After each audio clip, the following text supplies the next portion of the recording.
Halo sahabat Kompas.com, selamat datang di video part 2 Generasi Cuan. Di video part 1 kita sudah bahas ya soal saham-saham yang prospektif itu pemilihannya seperti apa, buy and sell-nya. Kita lihat dulu ya tanggapan masyarakat soal investasi saham.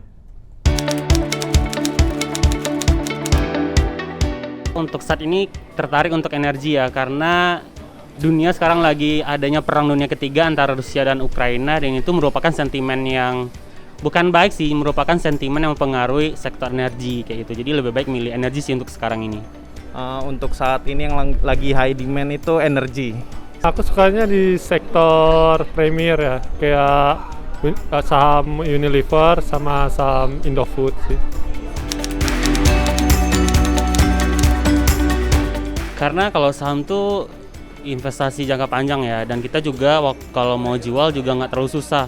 Tapi kalau seandainya kita investasi dalam bentuk fisik itu kan kita harus cari orang yang mau beli dulu. Tapi kalau dalam bentuk saham kita bisa jual dan lepas kapanpun kayak gitu. Saham itu karena returnnya cepat dan lumayan besar kalau misalnya kita untung banyak gitu. Ya untuk saya sih cepat sih kalau itu returnnya lebih cepat. Selain menjadi investasi ya, saham juga kayak tabungan jangka panjang buat aku. Selain bisa nabung juga kan, jadi di masa tua nanti kita ada investasi, ada tabungan. Kalau untuk mau buy dan sell-nya itu ya ikuti para senior gitu. Jangan langsung asal jual dan jangan langsung asal beli, karena belum tentu ketika dia turun itu akan selalu turun banget, dan belum tentu ketika naik dia akan terus naik ataupun akan stuck di sana. Karena saya investor retail, jadi saya menganut keyakinan bandarmologi, mengikuti uang besar itu kemana, gitu aja sih. Yang pasti sih kita lihat dari kinerja saham tersebut ya, terus resistennya juga, terus kita lihat juga keuangannya dari saham tersebut.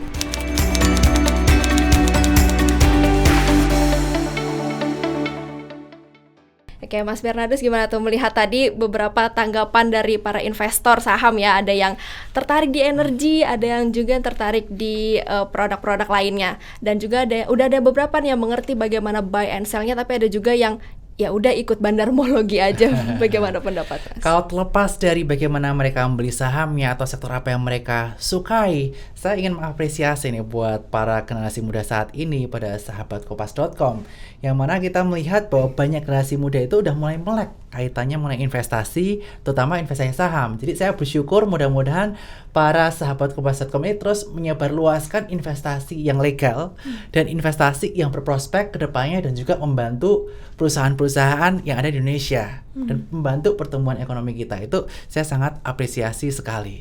Oleh karena itu di segmen kali ini saya akan jelasin nih Melis, bagaimana menurut saya pandangannya mengenai kondisi top down analisisnya hingga teknikalnya. Nah, untuk saat ini seperti saya sampaikan kisi-kisi di video yang pertama, saya menyampaikan bahwa story besar di tahun 2022 adalah kaitannya mengenai pemulihan ekonomi pasca pandemi COVID-19. Sekarang kita melihat bahwa pemerintah udah mulai melonggarkan mobilisasi masyarakat. Kita terbang, nggak perlu PCR antigen, asalkan udah vaksin 2 kali atau nanti ketika mudik udah booster. Kemudian kantor yang awalnya semua all WFH udah mulai partially WFH atau bahkan yang udah semuanya WFO. Apa dari sini yang bisa kita ambil? Yang bisa kita ambil adalah masyarakat udah mulai tidak cemas mengenai pandemi COVID-19. Mereka udah mulai melakukan mobilisasi, udah mulai berani melakukan kegiatan ekonomi yang mana akan mendorong perekonomian Indonesia ke arah pertumbuhan. Itu yang pertama. Yang kedua, kaitannya mengenai kondisi politik secara global. Kita melihat story di Amerika Serikat sana, yang pertama adalah kaitannya mengenai inflasi yang cukup tinggi, tertinggi dalam 40 tahun terakhir. Di mana kita melihat bahwa The Fed udah menaikkan suku bunganya di bulan Maret dari 25 pips ke area 50 pips atau 0,5%. Dan banyak ekonom menyatakan bahwa berpotensi di The Fed sana akan menaikkan suku bunga lebih dari 5 kali, bahkan bisa mencapai 2%. Sehingga tentu saja jika suku bunga di Amerika Serikat naik, ada potensi yield treasury 10 tahun terutama di Amerika Serikat sana akan naik, Akibatnya apa? Akibatnya asing atau foreign yang melakukan investasi di luar negeri akan melakukan aktivitas taking profit. Pindah dulu ke instrumen yang lebih aman. Wong returnnya aja tinggi, kenapa aku harus ambil di saham terus? Take profit di saham, pindah ke time deposit atau obligasi di negara yang mata uangnya kuat, yaitu Amerika Serikat, yang mata uangnya digunakan di seluruh dunia. Yang ketiga, kaitannya mengenai Rusia Ukraina, di mana kita melihat Rusia Ukraina saat ini masih panas-panasnya, masih belum adem juga, yang mengakibatkan negara-negara NATO atau negara-negara yang lain juga itu melakukan sanksi ekonomi kepada Rusia, mulai dari nggak boleh ekspor atau nggak boleh impor dari Rusia, nggak boleh ekspor ke sana, menarik brand-brand dari sana, dan bahkan sekarang Rusia udah melawan, dimana kalau kalian mau beli komoditas dari kita, kalian jangan pakai US dollar, tapi pakainya rubel, mata uang Rusia. Nah, itu mengakibatkan gejolak politik panas dan supply dari komoditas menjadi turun, karena Rusia juga merupakan salah satu penghasil komoditas. Oleh karena itu tidak heran harga komoditas mencuat cukup signifikan. Oleh karena itu, apa dampaknya kepada Indonesia? Yang pertama, kaitan mengenai pemulihan ekonomi. Kita udah bisa lebih bebas dibanding tahun 2020-2021.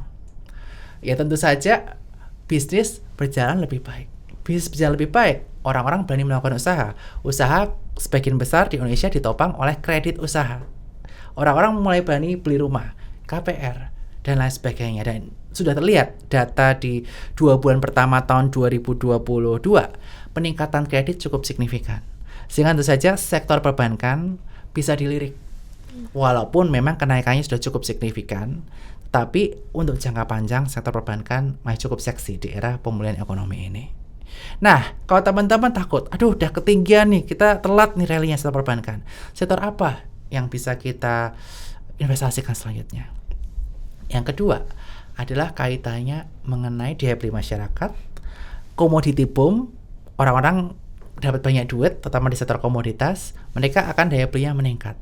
Daya beli yang meningkat, potentially mereka akan melakukan pembelian, baik properti ataupun mobil. Nah, oleh karena itu saham-saham properti seperti Sumarekon, kemudian saham-saham kaitannya dengan otomotif seperti Asa Internasional cukup menarik. Kemudian yang ketiga, kaitan mengenai komoditi boom.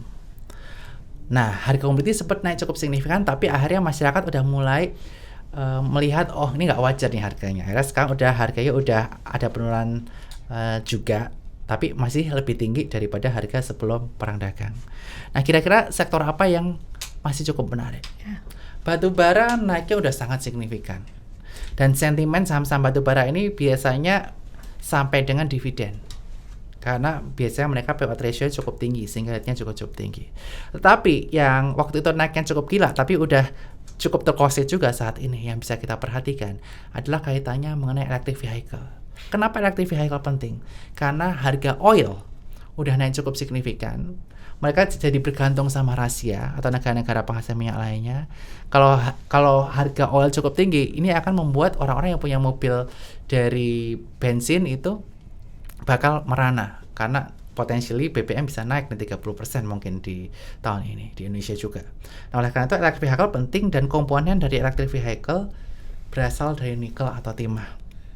Nah, oleh karena itu perusahaan-perusahaan kaitannya dengan nikel atau timah seperti Antam, Tins, Inco bisa diperhatikan.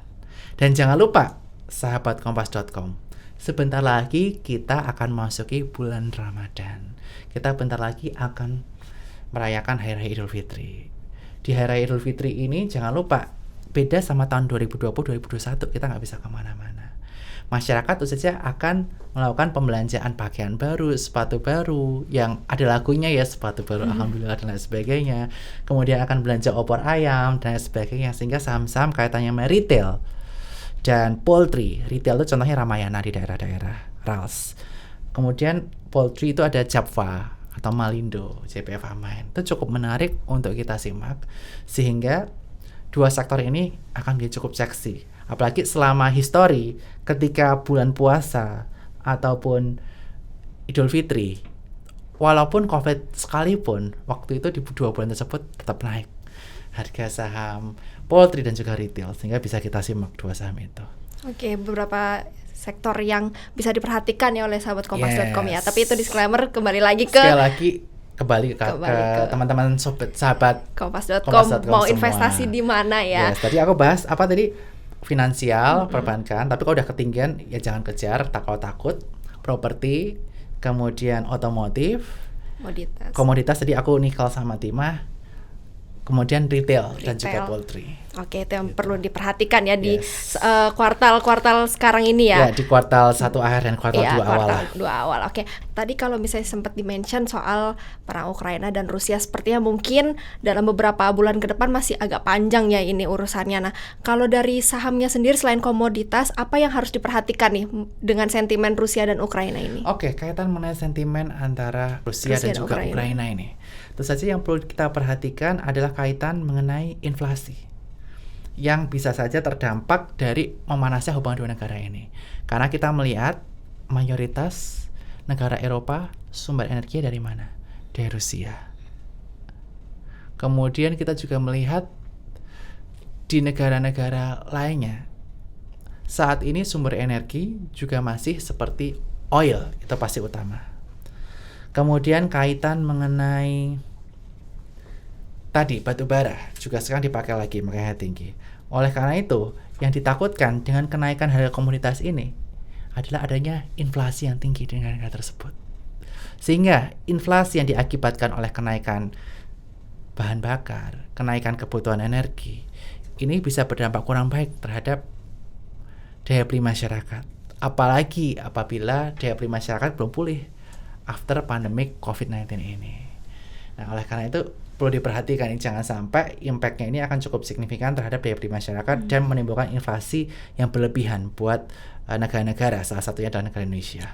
Oke, beberapa tadi yang harus diperhatikan ya sahabat kompas.com ya, untuk saham-saham mana yang komoditas mana yang pas lagi ada sentimen Rusia Ukraina dan lain sebagainya. Kita akan bahas di video part 3 soal yang lagi viral nih belakangan ini juga, yaitu token digital artis ya. Yang banyak dicoba-coba oleh para netizen untuk berinvestasi di sana. Kita akan tanya ke Mas Bernard apakah aman atau tidak sih sebenarnya investasi di sana, tapi di video part 3 ya di YouTube channel kompas.com.